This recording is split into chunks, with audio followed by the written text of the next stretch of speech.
round one, pick number 11. Washington Commanders are on the clock. This is a team that had a lot of question marks early on this year, this offseason.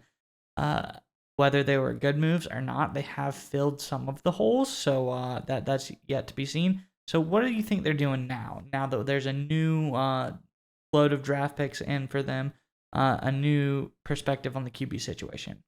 Right, exactly. Now that they've got Carson Wentz in there was some speculation they go quarterback at 11. That's not going to happen. They're going to go wide receiver. And we have them taking Treylon Burks, receiver out of Arkansas.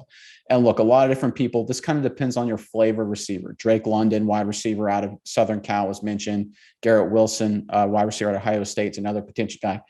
Those two guys are great prospects. So is Burks. The reason we're going with Burks here is that he is a perfect complement to Terry McLaurin. Burks is a yards after catch machine. Arkansas used him in a lot of screen game, a lot of slant game, a lot of speed sweeps. When I watched some of his film, first thing I saw when I saw Burks play in college, this guy is like Deebo Samuel, but faster. He gives that kind of element to an offense, that kind of playmaking ability. He can do so many different things. And he perfectly complements Terry McLaurin's ability. McLaurin's number one trait is ability to make contested catches down the field. I think he led the league or was very close to the top and leading the league in contested catches in 2021.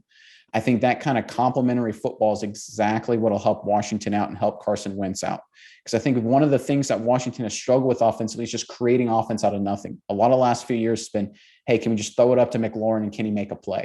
With a guy like Burks, you can give him the ball a bunch of different ways: screens, speed sweeps, traditional runs, slants, outs, and he can create big time offense out of it. I think that's exactly what Washington needs, and that's why Burks is the perfect pick here at number 11.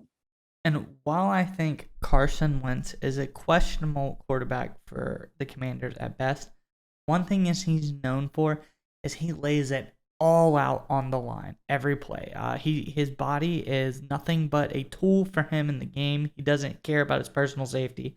So having an outlet for Carson Wentz seems like a very good move here. In the screen game, as you said, quick slants over the middle. Scary Terry is a great big play guy, but this guy seems as if he would be the perfect outlet for Carson Wentz. Maybe help keep him a little safer. So good on Washington to find his quick number one read potentially and save Wentz some mileage down the road. Yeah, exactly. All right, moving on to the second round, the second of Washington's picks in the first three rounds. We have them taking safety Jaquan Brisker, safety out of Penn State. Brisker was a really, really productive player out of Penn State. He did a lot of things really well. He made plays in the box. He made plays as a center fielder. He made plays sideline to sideline. I tell you one thing, I think why this is such a good fit for Washington is Brisker played hurt most of 2021 and never complained about it. Seems like a real Ron Rivera kind of tough, old school kind of guy. Just seems like a good fit there. And Brisker, I kind of like him a little bit of a clutch factor too. He made 2 game-winning plays, one against Wisconsin, one against Auburn. Say what you want about clutch factor and if it really matters or not, there's something to be said for a guy who steps up at the biggest moments and makes game-winning clutch plays. I think that should not be undersold.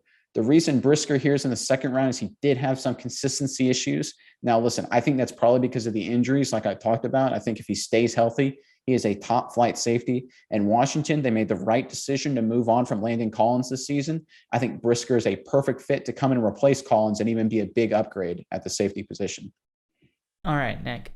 I love Brisker, but for a different reason than you do. And it's not based on me knowing how he's played. I didn't really pay attention to him a lot this past season. But I am a huge fan of the defensive quality of players that have been coming out of Penn State in the past years. You got Micah Parsons. You got Odafe Owe. You've got all kinds of top tier Yetur Gross-Matos.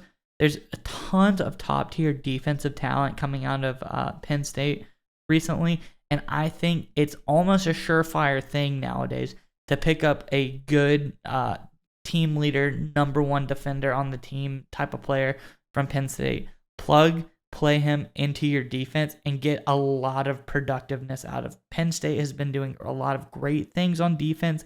It seemed like they really have their guys together, NFL ready to hit the field and make an impact day one. So this is a great pick for a Washington team that's maybe been floundering a little bit in the defensive side of the ball. Yeah, absolutely. It's a great point here, what James Franklin's doing at Penn State, making the pro-ready athletes ready to jump into the league. But just to recap, in the first round, the number 11, the Washington Commanders are taking Treylon Burks, yards after catch, big play machine to complement Terry McLaurin at wide receiver. And in the second round, they're going to take safety Jaquan Brisker out of Penn State to be an upgrade and replacement from Landon Collins.